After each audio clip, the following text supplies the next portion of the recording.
wabarakatuh. Halo Sobat Milenial, kembali lagi di acara Robusta Ngobrol bareng Ustadz. Ya, Sobat Milenial, hari ini senang sekali saya masih berjumpa dengan sobat sekalian di acara Robusta Ngobrol bareng Ustadz. Dan hari ini kami akan membawa satu tema yang begitu menarik, yaitu tentang sunnah dan syariat pernikahan dalam Islam. Nah, saat ini saya tidak sendirian, saya sudah ditemani oleh narasumber kita, yaitu Ustadz Robi. Assalamualaikum Ustadz. Waalaikumsalam warahmatullahi wabarakatuh. Dan semoga para pemirsa yang sementara mendengarkan dialog kami pada sore hari ini, baik yang sementara mendengarkan lewat televisi maupun medsos, insya Allah kami temui dalam keadaan sehat walafiat, dan insya Allah kita semua dalam lindungan Allah Azza wa Jalla. Nah, ya Ustadz, ini kan tema kita pada sore hari ini yaitu membahas tentang sunnah dan syariat pernikahan dalam Islam. Nah, ini perkara pernikahan ini memang sudah lazim dan banyak dilakukan oleh masyarakat. Nah, bagaimana kadang masyarakat sebelum menikah sudah menyebarluaskan berita-berita pernikahan dan sebagainya. Ini bagaimana pandangan dari Islam, Ustaz? Baik.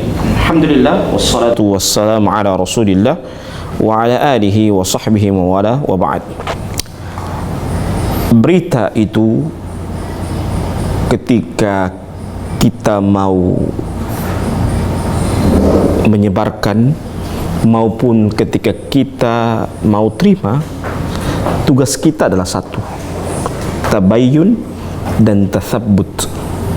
Allah Subhanahu wa taala berfirman dalam Al-Qur'anul Karim dalam surah Al-Hujurat ayat 6. Bayangkan, ayat ini turun kepada para sahabat Nabi, yang para sahabat Nabi itu semuanya adil.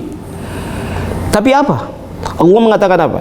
Ya ayyuhalladzina amanu in ja'akum fasiqun binaba'in fatabayyanu an tusibu qauman bijahalatin fatusbihu ala ma fa'altum nadimin. Wahai orang-orang yang beriman. Orang beriman pada saat itu siapa? Sahabat Nabi. In ja'akum fasiqun binaba'in fatabayyanu. Apabila datang kepada kalian orang yang membawa berita, hendaklah kalian tabayyun. Ya. Kenapa demikian? Antusibu qauman bijahalatin fatusbihu ala ma fa'altum nadimin. Jangan sampai karena kita menyebarkan berita dengan tanpa mengklarifikasi, tanpa menyebarkan berita dengan kita mencari kevalidan data tersebut, kita akan menyesal dengan kesimpulan atau dengan berita yang kita sebarkan, yang dimana berita itu adalah berita yang hoax. Maka ketika kita mau menyebarkan berita, yang pertama kita perhatikan adalah kevalidan data dalam kita menyampaikan berita tersebut. Itu yang pertama. Yang kedua, berita tentang pernikahan ini sebuah hal yang kebahagiaan. Karena ketika kebahagiaan itu kita mau share, itu sebuah kebaikan. Tapi dengan syarat itu, kita memastikan dulu apakah datanya itu valid atau tidak. Kalau tidak valid, tidak boleh kita menyebarkan berita. Jangan sampai itu adalah sebuah berita yang dusta, sebuah kebohongan yang itu akan membuat malu di antara dua pihak, baik dari pihak laki-laki maupun dari pihak perempuan. Perempuan akan malu, oh dia akan nikah dengan si fulan, sementara tidak jadi. Begitu juga laki-laki, oh dia akan nikah dengan si fulana, sementara tidak jadi. Memalukan. Ya, kita sama saja memberikan berita yang buruk, memberikan sebuah keburukan kepada saudara kita. Ini buhtanun azim. Nah, bagaimana dengan si perempuan itu sendiri ataupun si pasangan itu sendiri yang menyebarkan beritanya? Misalnya saya sudah mau menikah tapi misalnya tidak jadi dan sebagainya, ini bagaimana, Ustaz? Apakah kita bisa menyebarkan niat itu, niat kita sedang akan menikah kepada orang lain? Kalau kita menyebarkan sudah ada undangan tidak jadi masalah. Tapi kalau tidak ada undangan tidak boleh. Ya, tidak boleh. Menyebarkan berita itu, undangan itu resmi. Kalau cuma dari mulut ke mulut, qila wa qal, maka itu tidak boleh. Ya, innallaha, kata Rasulullah SAW, innallaha kariha lakum thalath. Allah membenci kepada kalian 3 perkara. Di antaranya apa? Qila wa qal. Ya. Apa kata burung, kata orang, tidak jelas. Ya. Maka kita menyabarkan bahwa kita menyampaikan bahwa saya akan nikah dengan si fulan, si fulana. Ya, harus pasti. Memang harus butuh kepastian itu. Butuh kepastian, dan namanya juga perempuan butuh kepastian. Ya, laki-laki juga butuh kejantanan. Ya, kalau mau menikah dia harus jantan dong, datang. Saya lamar anak bapak. Ya, jangan berikan PHP sama perempuan. Dibujuk, dirayu, mau menikah, akhirnya tidak jadi. Perempuan juga demikian, jangan sampai sudah jatuh cinta, sudah terlanjur, baru main blokir buka, blokir buka, blokir buka. Ya, berarti itu perempuan yang suka mempermainkan hati laki-laki. Berarti bukan hanya laki-laki yang memainkan hati perempuan ya, tapi perempuan juga. Ada juga perempuan yang mempermainkan hati laki-laki. Ya, karena berapa banyak sekarang saya temui di lapangan bahwa banyak laki-laki yang sakit hati. Karena apa? Karena dia suka mempermainkan hati laki-laki. Perempuan ini mempermainkan hati laki-laki. Ya, kalau laki-laki mempermainkan hati perempuan itu banyak. Tapi ini sekarang dunia sudah mulai terbalik. Perempuan mempermainkan laki-laki. Iya, dzambillah. Ya, maka hati-hati. Ya, makanya orang Inggris bilang apa? Never book just by the cover. Jangan nilai seseorang itu dengan buku itu dengan covernya. Ya, jangan lihat orang itu dengan casingnya, tapi lihatlah bagaimana dia memberikan sesuatu hal yang terbaik. Jadi never book just by the cover. Jangan nilai buku itu dengan cover. Jangan tertipu buku itu dengan cover. Jangan tertipu kualitas buku itu dengan cover. Kadangkala judulnya sangat menakutkan, padahal isinya cuma biasa-biasa. Begitu juga, jangan lihat orang dengan covernya. Sekarang kadangkala agama cuma dijadikan sebagai cover, tapi isinya adalah bagaikan kedondong. Ya, mulus di luar, tapi berduri di dalam. Baik, Ustaz. Nah, Ustaz, di Indonesia saat ini berkembang dengan namanya poligami, Ustaz. Nah, ini apa alasan seseorang itu menolak adanya poligami, Ustaz? Orang menolak poligami cuma 2 alasan. Yang pertama karena dia tidak mampu. Yang kedua, dia kufur dengan syariat Allah. Ya. Jadi orang tidak poligami cuma 2 alasan. Yang pertama karena dia tidak mampu, ya memang karena dia tidak mampu.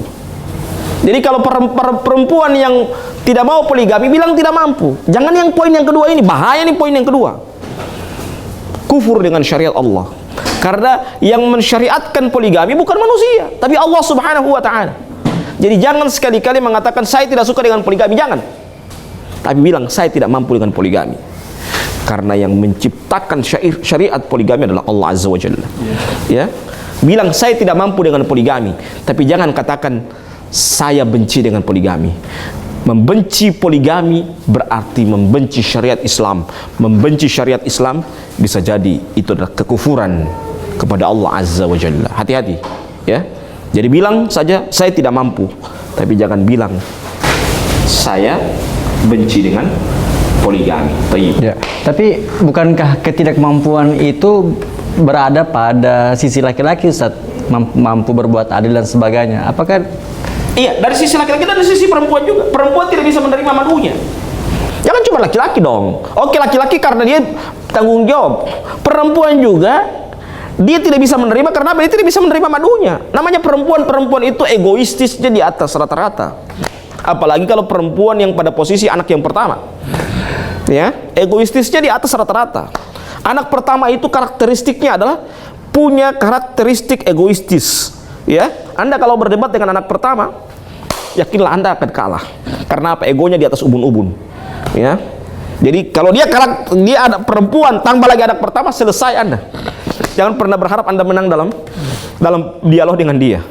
Ya, karena dia sebagai perempuan yang punya karakter egoistis, tambah lagi dia anak pertama punya karakter egoistis, selesai urusan. Anda tidak akan pernah menang berdialog dengan orang demikian. Ya, seperti itu. Ya, baik Ustaz. Nah Ustaz, selain itu Ustaz, ada juga misalnya mengapa di Indonesia ini sebagian besar itu mencela poligami, dan bahkan kalau misalnya di Arab itu disenangi poligami itu Ustaz. Kenapa Ustaz? Taib. Kalau di Arab, kenapa poligami itu disenangi? Karena di Arab itu lambang kekayaan itu diukur dengan poligami. Coba lihat, kalau kita bergaul, berteman dengan orang. Kalau di Indonesia, ketika kita awal bertemu, kita awal berjumpa dengan orang, apa yang dia tanya? Cuma dua dia bertanya. Dia tanya kepada kita, Anda pendidikan terakhir Anda apa? Yang kedua, pekerjaan Anda apa? Tapi kalau di Arab, pertama kali pertanyaan apa? Habis kaifal hal, habis bagaimana kabar, how are you today? Ya, dia tanya kedua apa? Kam zaujatan lak. Berapa istrimu? Itu pertanyaan yang kedua. Bukan dia tanya pekerjaan apa, bukan dia tanya pendidikan apa, tidak. Tapi dia tanya dulu ada apa? Ente istri berapa? Ya. Tapi kalau satu ente misalnya wahid, apa dia? Miskin. Itu Arab. Ya, miskin. Jadi kalau jawab istri cuma satu, miskin. Ya. Itu perbedaan antara Indonesia dengan Arab. Kalau Indonesia, pertanyaan pertama kali kita baru pertama bertemu, dua itu pertanyaan. Pendidikan terakhir apa? Atau yang kedua? Kerjanya apa? Pekerjaannya apa? Kerja di mana? Tapi kalau Arab, habis bagaimana kabar masmukal karim? Siapa namamu? Pertanyaan yang ketiga itu pasti. Berapa istrimu? Kalau itu jawab satu, miskin. Ada yang kasih kabar, kasih saran apa? Zid kaman, tambah lagi. Ya. Kalau cuma istri, ya. Itulah perbedaannya. Kenapa standar kekayaan orang Arab itu dengan nikah? Karena orang kalau menikah dengan orang Arab, dia harus pegang 3 kunci. Kunci rumah, kunci toko, dan kunci mobil. Ya. Sehingga kalau orang punya 4 istri, berarti dia punya 4 rumah, 4 toko, dan 4 mobil. Kalau dia punya 4 istri, karena masing-masing istri punya rumah masing-masing. Beda dengan Indonesia. Indonesia terlalu mudah untuk menikah, sehingga terlalu mudah juga orang selingkuh, terlalu mudah juga orang dengan apa? Orang nikah lagi sehingga menelantarkan istri yang sebelumnya. Sehingga stigma negatif dari orang-orang Indonesia bahwa poligami itu adalah sebuah kejahatan. Ya, bahwa poligami itu dianggap pelakor. Ya, karena apa? Karena terlalu mudah orang nikah. Terlalu mudah juga orang menceraikan istrinya. Terlalu mudah juga orang meninggalkan istrinya dengan tanpa alasan. Ya. Sehingga kenapa orang poligami itu di Indonesia itu dicela, dianggap sebuah kejahatan. Ya. Beda dengan Arab, orang yang berada di Arab itu. Tayyib. Nah, Ustaz, nanti akan kita lanjutkan setelah kita break ikan dulu Ustaz. Baik Sobat Milenial, jangan kemana-mana, tetap saksikan terus di Robusta Ngobrol bareng Ustadz. Ya Sobat Milenial, terima kasih masih tetap bersama kami di acara Robusta Ngobrol bareng Ustadz. Ya Ustadz, tadi kita sudah bicara tentang poligami. Nah, ada juga hal lain, misalnya pernikahan tentang nikah siri. Nah, ini bagaimana pandangan Ustadz? Nikah siri itu di dalam Islam itu diperbolehkan, tapi menurut negara tidak sah. Nikah siri itu ada beberapa kemungkinan. Pertama, karena dia nikah mungkin yang kedua, ketiga, keempat, sehingga dia diam-diam nikah. Ya, dia takut dengan istri pertamanya. Nanti istri pertamanya merontak, ya, menyerang ini istri kedua, ketiga, keempat, sehingga dia nikah siri. Ya, makanya rata-rata laki-laki di Indonesia itu kalau mau nikah kedua, ketiga, prinsip mereka apa? Lebih baik minta maaf daripada minta izin. Ya, kalau minta maaf pasti akan dimaafkan, tapi kalau minta izin, kalau mau nikah kedua ketiga tidak mungkin dia akan berikan izin. Ya, sehingga orang Indonesia itu rata-rata menganut kalau mau poligami lebih baik minta maaf daripada minta izin. Ya, kalau minta maaf pasti istrinya akan memaafkan dia. Ya, dan memang rata-rata orang yang mau minta cerai ketika setelah suaminya poligami itu rata-rata perempuan yang punya otak pendek. Dia tidak berpikir bahwa ketika dia sudah suaminya poligami, dia tidak berpikir ketika dia minta cerai siapa yang menafkahkan anak-anaknya. Ya, karena emosi yang mendominasi, kadangkala dia minta cerai kepada suaminya. Iya kan? Harusnya biarkan saja. Oke, ente nikah, istri kedua, istri ketiga, istri keempat, tapi syarat jangan tinggalkan anak saya. Ini tanggung jawab ente. Menafkahi keluarga itu tanggung jawab ente. Harusnya begitu. Jangan malah justru ketika dia nikah istri kedua, istri ketiga, istri keempat, ya, dia tidak mau lagi menafkahi istri pertama dan anak-anaknya. Sehingga memang di Indonesia itu stigma ini yang membuat stigma negatif terhadap poligami. Ya, poligami itu syariat Allah, masya Allah, luar biasa. Menjaga juga perempuan yang terlalu banyak, ya, dibanding laki-laki, ya. Dan yang kedua, dengan poligami ini kita bisa para suami juga akan segar terus, ya, karena dia bergerak terus, tidak stagnan. Ya, dia bergerak tidak stagnan. Itu kalau orang punya istri lebih dari satu. Tapi kalau satu kan kadangkala dia bosan juga. Bukan bosan dengan istri pertama, tidak. Maksudnya hari-hari dengan masalah itu. Kalau dia punya istri lebih dari satu kan di sini ada masalah, dia pindah ke istri yang satu ceria-ceria walaupun penuh dengan masalah dengan istri pertama. Minimal dia punya refreshing otak bahwa di istri pertama ada masalah sambil dia mencari solusi. Karena laki-laki itu beda dengan perempuan. Kalau laki-laki itu punya masalah, beda dengan perempuan. Kalau laki-laki punya masalah, dia diam. Beda dengan perempuan. Kalau perempuan kalau punya masalah, masya Allah, ya, dia bicara dari dapur ke ruang tamu ke dapur. Dia 3 hari 3 malam dia bicara terus. Ya, itu perbedaan antara laki-laki dengan perempuan. Kalau laki-laki kalau dia marah, dia diam. Ya, ada yang membuat dia marah, pasti dia lebih diam lagi. Ya, kalaupun dipaksa dia bicara, pasti kata-katanya tidak masuk di akal. Makanya laki-laki itu memilih untuk diam. Beda dengan perempuan. Kalau perempuan, masya Allah, ya, dia bicara terus. 3 hari 3 malam dia bicara dari dapur ke ruang tamu balik lagi ke dapur. 3 hari 3 malam. Bahkan perempuan itu memang harus bicara banyak kalau dalam sehari. Kalau dalam sehari tidak bicara banyak akan sakit badannya. Ya, itu perbedaan antara laki-laki dengan perempuan. Ya, makanya tadi pertanyaan apa? Orang yang nikah siri itu sesuatu hal yang diperbolehkan dalam Islam. Cuma dalam negara tidak sah karena tidak tercatat. Ya, nikah siri ini mungkin punya dua. Yang pertama tidak tercatat, atau bisa saja dia tercatat di KUA, tapi tidak diumumkan, tidak bikin pesta besar. Itu maksudnya. Jadi bisa saja dua kemungkinan. Itu nikah. Jadi nikah sirinya bisa saja dia tidak tercatat. Nah, ini tidak sah dalam negara. Ada yang tercatat tapi dia tidak buat acara besar. Dia diam-diam tiba-tiba sudah nikah. Cuman nikah di KUA saja. Cuman ya itu lagi-lagi orang nikah di KUA kadangkala dianggap itu sebuah keburukan. Padahal justru nikah di KUA itu lebih berkah. Ya, cuma orang anggap kan nanti buat pesta besar baru dianggap nikah. Tapi kalau cuma nikah di KUA dianggap sudah hamil di luar nikah lah, segala macam lah. Padahal justru nikah di KUA itu nikah yang sangat luar biasa. Dia ekonomis, ya. Cuman undang di KUA, undang tipe imam, ya, didoakan. Ya, dibanding nikah di rumah, ini pakai orang yang tidak pakai baju yang tidak selesai dijahit. Ya, penyanyinya mohon maaf ya, walaupun juga ada yang penyanyi yang muslimah, ya, tapi dalam artian kan ini nikah ibadah, jangan kotori ibadah itu dengan kemaksiatan, apalagi awal dari kehidupan yang baru kita.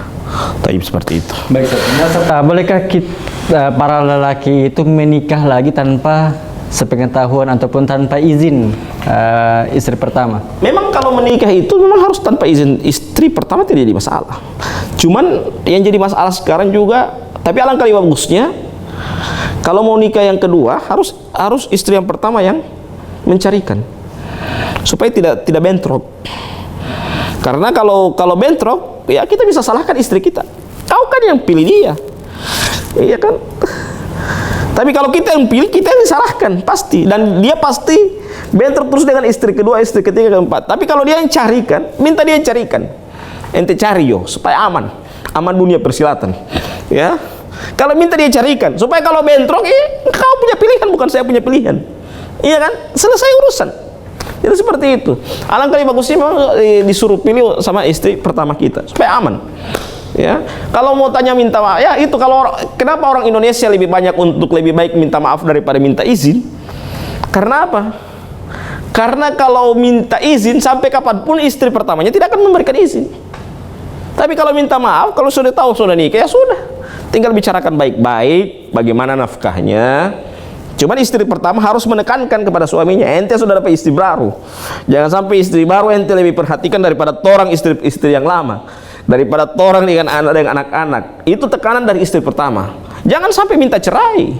Orang minta cerai setelah suaminya poligami, itu otak pendek itu namanya. Harusnya cerai itu setelah kesepakatan ketika tidak dijalankan oleh suaminya, baru bisa jadi dia menuntut cerai. Karena ente sudah ada istri kedua, harusnya ente jangan terlantarkan istri yang pertama. Kadang-kadang kan orang nikah itu dengan istri yang kedua atau istri ketiga, keempat, dia terlantarkan istri yang pertamanya, ya. Bahkan Nabi Muhammad SAW mengatakan apa? Orang yang menikah lebih dari satu kemudian dia tidak bisa berbuat adil, itu Allah akan bangkitkan dalam keadaan miring. Allah bangkitkan dalam keadaan miring. Dan dia kalau dia sudah menikah, kemudian dia tidak, ya maksudnya tidak setelah dia menikah dia tidak diperhatikan lagi pernikahannya, maka kata Rasulullah SAW, kafa bil mar'i ithman ayyudhayyi'a man yaqut. Cukuplah seseorang itu dikatakan berdosa ketika dia menelantarkan apa yang menjadi tanggung jawabnya. Naam. Nah, Ustaz, dalam sebuah pernikahan pasti kita mengenal, ya, bagi kaum laki-laki itu pasti mengenal uang panai dan uang, mungkin ada di istilah lain uang mahar. Nah, ini apa perbedaan dari keduanya, Ustaz? Kalau mahar itu harusnya sesuatu hal yang disukai oleh istrinya, calon istrinya. Cuman saya lihat rata-rata ini saya nikahkan dengan mahar tersebut, mahar seperangkat alat sholat. Tidak mesti alat sholat. Kalau orang tidak paham sampai dia suka itu alat sholat, dia tidak suka. Maksud saya, oke, alat sholat ada, tapi ada hal yang dia sukai, misalnya baju gaung yang dia suka, gitu. Itu maharnya. Mahar itu disunnahkan. Bahkan kalau di pondok pesantren di Jawa saya dapati maharnya itu apa? Kitab loh. Kitab yang dia sukai. Buku kitab yang dia sukai. Itu mahar. Jadi mahar itu disunnahkan hal yang disukai oleh calon istrinya. Itu. Ya. Jadi mahar itu tidak mesti harus seperangkat alat sholat. Kalau tidak paham sambayang, tidak paham sholat, ya seperangkat alat sholat mau apa sholat jadi hiasan lemari, atau nanti mau pakai nanti Ramadan, kan tidak. Iya. Maksud saya, ya seperangkat alat sholat itu bagus karena dia muslimah. Iya, itu saya tidak pungkiri itu. Cuman maksud saya, jangan sampai itu menjadi tradisi yang yang sudah mulai hilang, yang harusnya mahar itu sebenarnya yang disukai oleh istri. Itu beda. Kalau uang panai itu biaya nikah berapa jumlah undangan, pakai gedung atau pakai rumah, pakai tenda sama itu panai, ya. Ada juga ketika orang Ustaz, orang tuanya minta 30 juta, 100 juta, 50 juta itu. Ya, uang panai itu. Uang panai. Nah, berarti itu perhitungan, dia hitung mungkin 5 ekor sapi misalnya, atau 5 ekor sapi tambah 4 ekor sapi atau 3 ekor sapi tambah misalnya beras 20 koli, ya, untuk atau intinya makanan dan persiapan di hari pesta itu. Ya, Ustaz, kita ini sebagai laki-laki juga agak takut juga untuk menikah, karena kalau misalnya ketika melamar, ya yang diminta orang tuanya kadang sudah 100 juta, 200 juta. Pernah saya mendampingi kebetulan ada teman saya yang mau nikah. Ketika dia mau nikah, ini hari memang agak perempuannya itu agak cantik memang. Iya. Ya, dia bercadar. Saya temanin teman saya untuk menikah. Apa itu? Pas dia bawa uang, kebetulan waktu itu 15 juta. Bapaknya bilang begitu, itu dek, Gucci saya, orang mau beli 30 juta, saya tidak kasih. Saya langsung sambung sampai teman saya, apalagi DP anak. Ya, jadi dia bawa 10 juta kasihan ini laki-laki. Ya, yang mau melamar ini minta, mau khitbah sama perempuan itu. Apa itu kata orang tua? Itu dek, Gucci saya, orang tawar 30 juta saya tidak kasih. Saya bilang berarti jelas DP anak perempuan lebih mahal daripada Gucci. Gucci saja 30 juta dia tidak kasih. Ya. Apa namanya, biaya ini memang panai itu memang semakin hari semakin bertambah. Dengan jumlah undangan. Apalagi kalau dia undang juga dia orang besar, misalnya orang tuanya pejabat, pasti dia tidak undang mungkin orang-orang biasa, orang-orang pejabat juga. Lagi tambah lagi belum lagi kalau dia punya kenalan-kenalan lagi yang dari luar daerah. Belum lagi kalau dia punya kenalan lagi para artis. Ya jelas undangannya orang-orang besar loh, bukan orang-orang kecil. Ya. Bukan orang-orang kecil. Makanya apa namanya? Rasulullah SAW mengatakan apa? Seburuk-buruk makanan itu adalah makanan pesta. Karena apa? Banyak mubadzirnya. Boleh kita undang orang, yang penting makanannya habis. Ya. Kenapa sampai Nabi mencela itu seburuk-buruk makanan adalah makanan pesta? Karena apa? Makanan pesta itu banyak yang mubadzirnya. Orang makan mau setengah, dia rasakan setengah, dia setengah orang tidak makan. Ya, mubadzir. Makanya Nabi itu sudah mencela, sudah membayangkan 14 abad yang lalu, Nabi sudah menceritakan kepada kita bahwa seburuk-buruk makanan adalah makanan pesta. Karena apa? Cuma memberikan makanan kepada para pembesar, tidak memberikan makanan kepada orang miskin. Ya, dia pilih orang besar yang dia undang supaya DP uang juga minta pulang kamari banyak, karena DP uang amplop yang dia kasih juga banyak. Ini kan kadang-kala pesta sudah jadikan ajak bisnis. Oh, saya undangan uang pesta 20 juta, saya undang pejabat mungkin akan kembali setengah 10 juta. Ya, hitung-hitungan mereka hitung-hitungan amplop. Ya, jadi makanya lebih bagus itu menikah itu yang kita cari adalah keberkahan pernikahan. Makanya kenapa, coba lihat doa nikah apa? Barakallahu lakuma wa baraka alaikuma wa jama'a bainakuma fi khair. Ya, semoga Allah memberkahi keberkahan pernikahan kalian berdua. Barakallahu lakuma wa baraka alaikuma. Jadi doa keberkahan kepada pengantin itu dua, suka dan duka. Ya. Lakuma itu suka, alaikuma itu duka. Jadi keberkahan yang kita cari adalah keberkahan suka dan duka pada saat kita setelah menikah. Baik, Ustaz, kita lanjutkan nanti setelah pesan-pesan berikut ini. Baik, Sobat Milenial, jangan kemana-mana, tetap saksikan terus di Robusta Ngobrol bareng Ustaz. Ya, Sobat Milenial, kembali lagi di acara Robusta Ngobrol bareng Ustaz. Nah, Ustaz, tadi kita sudah membahas terkait perbedaan uang panai dan dengan uang mahar, Ustaz.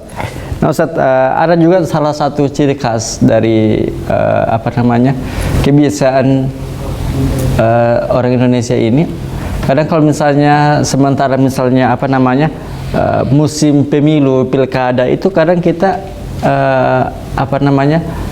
menyinggung masalah misalnya figur-figur yang maju, Ustaz, tentang tentang soal pernikahan, misalnya dua istri dan atau yang istrinya menikah tapi yang satunya ditinggalkan. Ini bagaimana, Ustaz, menurut Ustaz? Iya, kata Rasulullah SAW, kafa bil mar'i ithman ay yudayya' man yaqut. Cukuplah seseorang itu dikatakan berdosa ketika dia menelantarkan apa yang menjadi tanggung jawabnya. Ya. Jadi kalau dia punya tanggung jawab dan dia punya istri itu tanggung jawab dia. Di samping itu rezeki itu juga tanggung jawab dia. Ketika dia punya tanggung jawab dan dia menelantarkan tanggung jawabnya, maka itu adalah sebuah dosa. Ya. Kullukum ra'in wa kullukum mas'ulun an ra'iyatihi. Setiap kalian ada pemimpin dan setiap pemimpin akan dimintakan pertanggungjawaban di hadapan Allah Azza wa Jalla. Nah, baik. Jadi masalah orang menikah itu terserah dia mau nikah sampai apa tidak masalah. Yang penting ente tanggung jawab loh. Yang itu cuman menikahi istri, menikahi janda dan menjandakan istri. Ya, jangan sampai dia pikir, oh saya mau nikah janda, menikahi janda dan menjandakan istri. Ini kan mahlul begini. Ya usahakan kalau dia mau nikah itu memang betul-betul dia nikah dengan sempurna. Baik. Nah, Ustaz. Nah, Ustaz, ada pertanyaan dari sobat milenial, Ustaz. Bolehkah mengapa Imam Syafi'i hanya memilih dan mencukupkan dengan satu istri saja? Imam Syafi'i itu orang cerdas. Dia berhitung. Beda dengan kita orang sekarang. Ya. Dia ingin nikah 2, 3, 4 tapi tidak berhitung. Akhirnya apa? Nikah kedua istri pertama bubar. Nikah ketiga istri kedua bubar. Ya. Jadi dia tidak perhitungan. Poligami itu adalah sebuah peningkatan dalam ibadah. Itu poligami. Jangan sampai mengerjakan yang sunnah, meninggalkan yang wajib. Ya. Kewajiban kita adalah menafkahkan istri, menafkahkan keluarga kita. Jangan sampai hanya kita mengejar sunnah poligami, tapi kita melantarkan kewajiban kita menafkahkan pasangan hidup kita. Taibullah. Iya, Ustaz.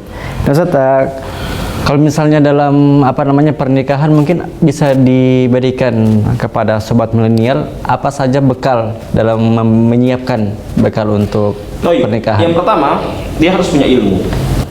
Ya, punya ilmu. Ilmu baik dari ilmu kesehatan. Yang mau nikah kemudian sudah, mohon maaf ya, untuk nasihat untuk pribadi saya juga. Ya, saya sudah maksudnya sampai dengan sudah lama. Kemudian dia tidak tahu backing anak bagaimana. Tidak tahu. Karena apa? Karena tidak punya ilmu. Ya, tidak tahu. Tidak punya ilmu. Itu yang pertama. Yang kedua, dia harus punya kelebihan, juga harus tahu bagaimana cara menjadi seorang istri yang baik, menjadi seorang suami yang baik. Ya. Jangan cuma pingin nikah yang di hayalan dia cuma tidur malam pertama, tapi dia tidak tahu bagaimana itu tanggung jawab istri, tanggung jawab suami. Ya, harusnya yang dia perhatikan adalah tanggung jawab istri, tanggung jawab suami. Ya, apa yang jadi tanggung jawab suami, apa tanggung jawab istri, itu harus dia tahu. Coba lihat orang yang nikah dini itu. Setelah dia nikah, maksudnya setelah dia nikah apa yang terjadi? Cerai, cepat cerai. Karena apa? Masih sangat belia dia dalam menjalani rumah tangga, sehingga cepat sekali bubar rumah tangganya. Ya, karena apa itu? Karena tidak punya ilmu. Tidak punya ilmu. Maka kalau menikah itu harus punya ilmu. Kenapa ada pembekalan di KUA sebelum orang nikah? Sebelum diakad ada pembekalan dulu, pembinaan di KUA. Itu tujuannya. Ya, coba lihat. Rata-rata orang yang coba lihat di pengadilan itu, orang cerai itu cuma 2. Pertama karena perhugelan, selingkuh, dan yang kedua apa? Karena harta, fulus. Ya, itu. Coba lihat itu. Itu karena apa? Karena tidak punya ilmu dalam pernikahan. Nah, Ustaz, kebanyakan juga di Indonesia ini yang modal yang paling utama itu hanya cinta dan pekerjaannya apa. Kadang kalau misalnya orang tua sudah tanya pekerjaannya apa, begini misalnya atau apa, bungkus, hanya bungkus, iya bungkus, ya bungkus. Akhirnya apa? Ya, karena dia punya pekerjaan yang tinggi, dia punya punya strata sosial yang tinggi, dia menghinakan istrinya, menghinakan pasangan hidupnya. Dia mungkin nikah dengan S3, sementara suaminya mungkin kelas 3 SD. Ya, akhirnya apa? S3 ini menghinakan kelas 3 SD karena tidak punya ilmu, kebodohan. Ya, kalau dia punya ilmu, dia sebagai istri, misalnya istrinya S3, dia punya ilmu agama, dia tahu bahwa setinggi apapun ilmunya seorang istri, dia pasti tanazul kepada suaminya. Itu kalau orang punya ilmu. Begitupun sebaliknya, seorang suami punya pendidikan yang tinggi, setinggi apapun pendidikan, strata sosial dari seorang suami, pasti dia akan senantiasa tahu bahwa itu adalah tanggung jawabnya adalah istrinya dan anak-anaknya. Begitu juga pun sebaliknya kalau misalnya tentang harta, kalau misalnya biar istri yang banyak gajinya lebih besar daripada suami, berarti harus tetap. Tinggal bagaimana caranya istrinya bantu suaminya. Ya, jangan istrinya kayak lintah. Dia isap terus itu darah. Kan lintah itu mengisap darah. Nanti sudah habis hartanya suami, dia cerai lagi, dia ganti lagi suaminya lagi. Ya, jadi istri bagaikan lintah. Begitu juga suami. Ada juga suami tukang cukur uang istri. So habis DP uang istri, dia ganti lagi istri. Jadi dia nikah bukan orientasi agama, orientasi dunia, fulus. Ya, fulus yang dia perhatikan. Jadi ini rumah tangga ini harus saling pengertian. Ketika suami sudah mencari istri punya kelebihan, istri bantu pelan-pelan. Tidak mesti harus suami berteriak bantu kamar kita, tidak perlu begitu. Saling pengertian karena ini rumah tangga. Ya, rumah tangga. Allahu a'lam bishawab. Baik, Ustaz. Nah, Ustaz, berhubung kita sudah berada di pengunjung waktu, Ustaz, mungkin ada pesan untuk sobat milenial. Baik. Yang pertama, kalau ada berita, kita harus tabayun. Itu yang pertama. Yang kedua, menikah itu sebuah ibadah. Maka jangan hancurkan ibadah karena ketidaktahuan kita dan karena kelalaian kita dalam menjalankan kewajiban Allah. Taib, Allahu a'lam bishawab.